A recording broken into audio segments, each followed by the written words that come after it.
They marked this operation classified because if the truth got out, it would expose how close we came to losing everything in total silence.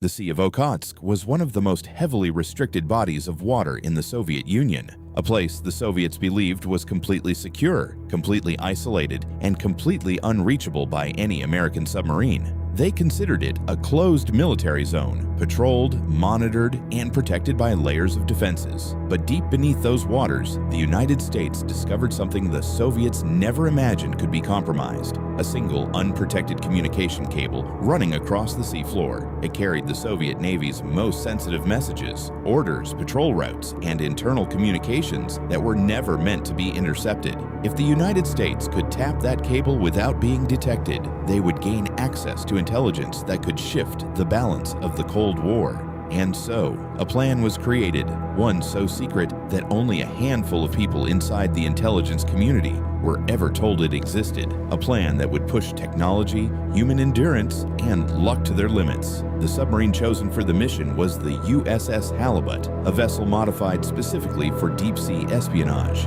It carried specialized equipment, reinforced hull sections, and a crew trained for operations that officially did not exist. Inside, the divers prepared for a task that had never been attempted: locate a Soviet military cable, attach a recording device, and leave without leaving a single trace behind. Every step of the mission required absolute precision. A single mistake could expose the operation, trigger a military response, or start an international crisis. The Halibut entered Soviet waters under complete radio silence. Every movement had to be controlled. Every sound had to be minimized. Even a single metallic vibration could alert Soviet sonar systems. The crew moved slowly, speaking in low voices, aware that the wrong noise at the wrong moment could end everything. After days of searching, the crew finally located the cable. It stretched across the seafloor like a lifeline between Soviet bases. The divers prepared to descend into freezing, pitch-black water,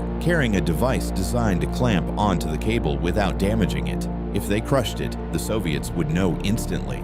The divers worked slowly, methodically, and with absolute focus. The cold bit into their suits. The darkness swallowed their lights. But when the device finally locked into place, the United States began recording Soviet military communications directly from the source. It was one of the most significant intelligence breakthroughs of the entire Cold War. But the ocean is never predictable. While the Halibut remained underwater, a violent storm formed above. Waves slammed the surface. Pressure built around the hull. The submarine began to tilt and groan under the force. Inside, the crew stayed silent, listening to the metal around them bend under stress it was never designed to withstand. The lights flickered. The hull creaked. The sound of the ocean pressing inward echoed through the submarine like distant thunder. If the hull gave way, the ocean would crush them instantly. If they surfaced, Soviet patrols would detect them. There was no safe option. The crew could only wait, holding their breath as the storm raged above them. The captain held position, trusting the submarine to survive the pressure. Hours passed as the Halibut endured the storm. The crew monitored every gauge, every vibration, every sound. When the storm finally eased, the crew recorded the event in the ship's log with a single calm line, masking how close they came to disaster. Despite the danger, the mission continued. The recordings were retrieved, analyzed, and found to contain intelligence the United States had never been able to access before. The risk had paid off, and the operation expanded. With the first mission a success, the United States returned again and again. Each time, the divers improved their techniques. Each time, the equipment became more advanced. And each time, the intelligence gathered became more valuable. The TAP recorded Soviet naval movements, submarine deployments, and internal communications that revealed how the Soviet Navy operated behind closed doors. Analysts described the information as a window into the Soviet military's most guarded secrets. The operation grew so successful that the United States installed a more advanced device, a larger, more sophisticated recorder capable of storing months of communications at a time. The Halibut would return periodically to retrieve the tapes, replace the batteries, and leave without a trace. For years, the Soviets had no idea their most secure communications were being intercepted from the ocean floor. But the mission's end didn't come from the ocean. It came from a man. Ronald Pelton had once worked inside the National Security Agency, analyzing signals intelligence. He He wasn't a high-ranking official, and he didn't have access to the most sensitive documents. But he had something far more dangerous: a near photographic memory and a deep understanding of how America gathered intelligence. After leaving the NSA, Pelton found himself drowning in debt. His finances collapsed, his career stalled, and in desperation he walked into the Soviet embassy in Washington, D.C., offering to sell whatever he knew. He carried no files, no tapes, no classified papers, but he didn't need them. Pelton could recall entire operations from memory, including one the Soviets had never even suspected existed. He told them about the submarine, he told them about the divers, he told them about the cable on the seafloor, and he told them about the device clamped onto it, quietly recording Soviet naval communications. The KGB listened carefully, realizing the scale of what he was describing. Pelton had handed them the blueprint to one of the most successful American intelligence operations of the Cold War. With Pelton's information, the Soviets launched a covert counter-operation. Divers were deployed to the exact location he described. The water was frigid, the currents unpredictable, but the mission was too important to fail.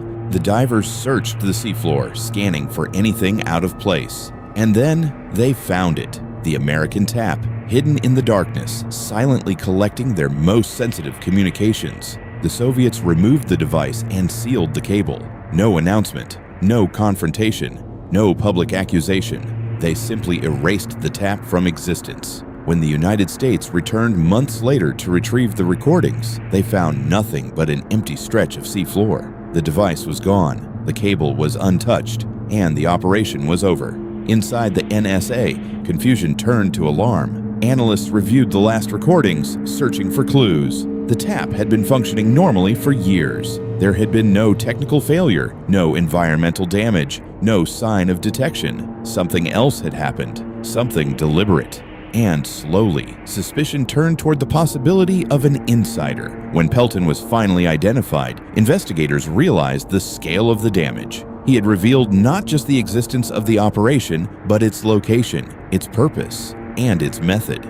He had compromised years of intelligence, months of recordings, and one of the most daring missions ever attempted beneath the ocean's surface. Pelton was arrested, interrogated, and eventually convicted. But the intelligence lost could never be recovered. The Soviets had closed the window Ivy Bells had opened, and the United States was forced to confront the vulnerability of even its most successful operations. The aftermath rippled through the intelligence community. Ivy Bells had provided insights into Soviet naval strategy that analysts had never been able to access before.